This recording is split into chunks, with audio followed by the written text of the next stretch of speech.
हमारा क्वेश्चन है पेशे से क्या है। पेशा पेशा क्या होता है वो जानेंगे। ठीक है।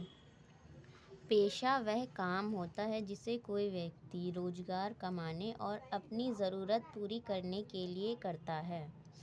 ठीक है।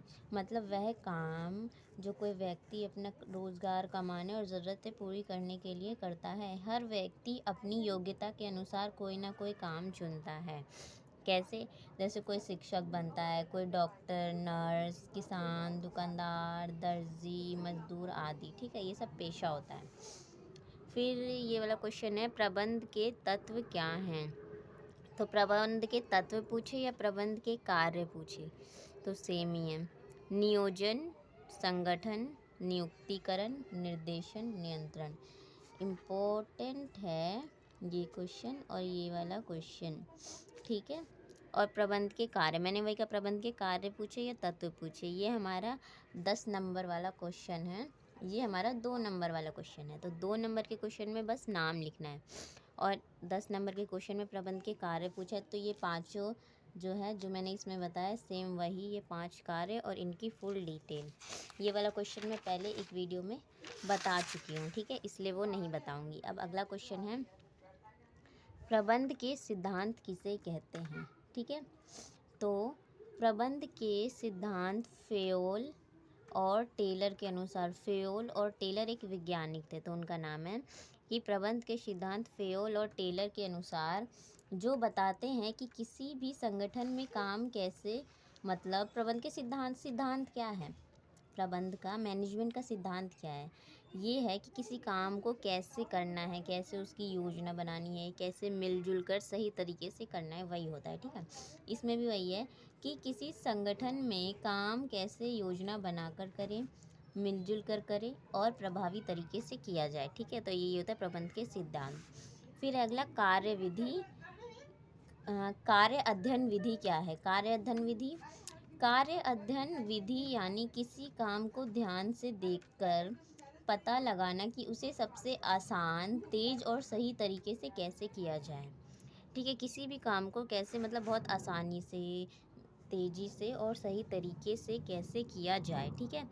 फिर अगला है समय अध्ययन से क्या आशय है। समय अध्ययन, तो इसमें समय की बात की गई होगी, समय को बचत करके जो काम हो वो समय अध्ययन। तो उसी का मैं बताती हूँ, किसी भी काम को शुरू से अंत तक देखकर यह पता लगाना कि उसे सही तरीके से करने में कितना समय लगे। मतलब कोई भी काम है उसे शुरू से अंत तक उसका टाइम देकर यह पता लगाना कि उसे सही तरीके से कितना समय लगेगा पूरा होने में, उसे ही समय अध्ययन कहते हैं। ठीक है। अब है अगला गति अध्ययन से क्या अभिप्राय है। तो इसका जानते हैं। गति अध्ययन का मतलब है कि किसी काम को करते समय हाथ, पैर और शरीर की हरकतें को ध्यान में रखकर यह पता लगाना कि कौन सी हरकत ज़रूरी है, कौन सी बेकार। मतलब जब हम कोई काम करते हैं तो उसमें हम कई तरह की हरकत करते हैं, उसमें से कुछ काम की होती है, कुछ बेकार होती है, तो वही पता लगाना गति अध्ययन होता है। ठीक है। फिर अगला है, फिर हमारा है सहयोग की भावना क्या है। सहयोग की भावना, इसमें क्या होता है, जब लोग बिना झगड़े, मतलब जब इंसान काम करता है तो उसमें बिना झगड़े, बिना किसी स्वार्थ के और अच्छे मन से एक दूसरे की मदद करते हैं और साथ मिलकर कोई काम पूरा करते हैं तो उसे सहयोग की भावना कहते हैं। ठीक है। मतलब सहयोग की भावना, मतलब सहयोग मतलब एक साथ ही मिलकर काम करना जो होता है वो सहयोग की भावना होता है। फिर है हमारा प्रबंध के सिद्धांत सार्वभौमिक क्यों कहे जाते हैं। देखिए, सार्वभौमिक मतलब इसका मतलब होता है कि सब जगह, हर जगह जो होता है वो। तो प्रबंध के सिद्धांत सार्वभौमिक इसलिए कहे जाते हैं क्योंकि वे हर जगह लागू होते हैं, हर प्रकार के काम में उपयोग आता है। जो प्रबंध का सिद्धांत जो हम बनाते हैं वो हर जगह लागू हो सकता है, हर प्रकार के काम में हम इसका उपयोग कर सकते हैं, हर स्तर के लोग के लिए उपयोगी हो सकता है और समय के साथ भी सही रहते हैं। मतलब समय के साथ भी ये जो है सही रहते हैं, हर देश और संस्कृति में मान्य होता है। ठीक है। फिर है हमारा प्रबंध के सिद्धांत के 2 महत्व, मतलब प्रबंध का सिद्धांत क्यों बनाया जाता है, इसके लिए क्या महत्व है। तो इस क्यों बनाया जाता है कि काम को सही तरीके और आसानी से बनाते हैं, मतलब ये जो सिद्धांत है वो काम को सही और आसान बनाते हैं, ठीक है। फिर दूसरा है संसाधनों का सही उपयोग होता है। संसाधन में जैसे मशीन आ जाती है, उसे हम संसाधन कह देते हैं। संसाधन का सही उपयोग होता है, ठीक है। फिर अगला क्वेश्चन है, वैज्ञानिक प्रबंध के किसी 5 सिद्धांत, मतलब वैज्ञानिक प्रबंध के 5 सिद्धांत। तो एक एक सिद्धांत बताऊंगी, बहुत आसान है, ठीक है। तो वैज्ञानिक प्रबंध के सिद्धांत निम्नलिखित है, ठीक है। पहला है कार्य का वैज्ञानिक अध्ययन, मतलब इसके बारे में पढ़ते। कार्य का वैज्ञानिक अध्ययन ये कैसा सिद्धांत है। टेलर ने कहा कि हर काम को वैज्ञानिक तरीके से करना चाहिए।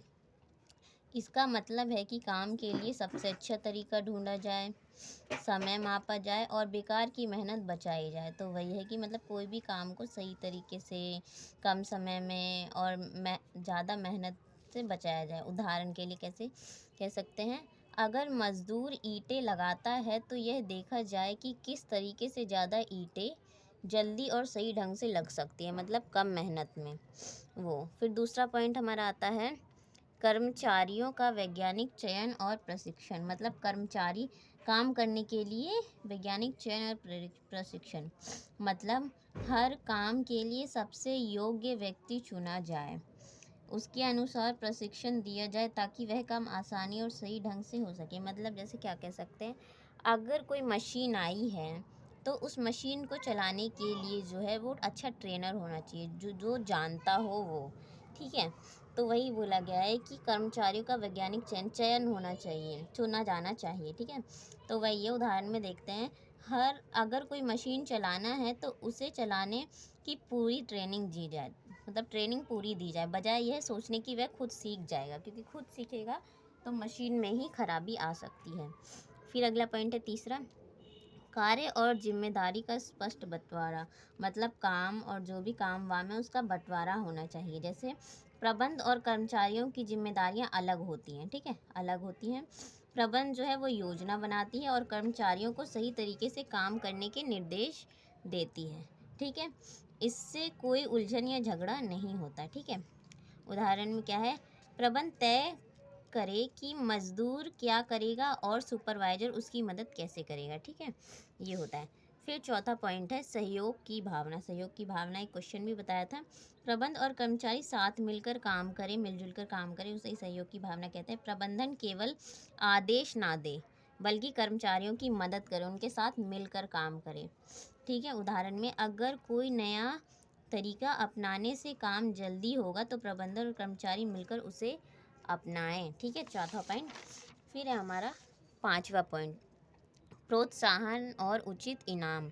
अच्छे काम करने वाले कर्मचारियों को इनाम, बोनस या पुरस्कार दिया जाए, ठीक है। जो मतलब अच्छा काम कर रहा है उसे बोनस मिले या कोई इनाम मिले, इससे कर्मचारी मेहनत करने के लिए प्रेरित होगा। फिर इससे क्या है, कर्मचारी और मेहनत करते हैं, ठीक है। उदाहरण में ज़्यादा उत्पादन करने वाले मजदूर को अतिरिक्त पैसे या पुरस्कार दिया जाए, वही जो ज़्यादा उत्पादन कर रहा है तो उसे कोई पुरस्कार मिलना चाहिए।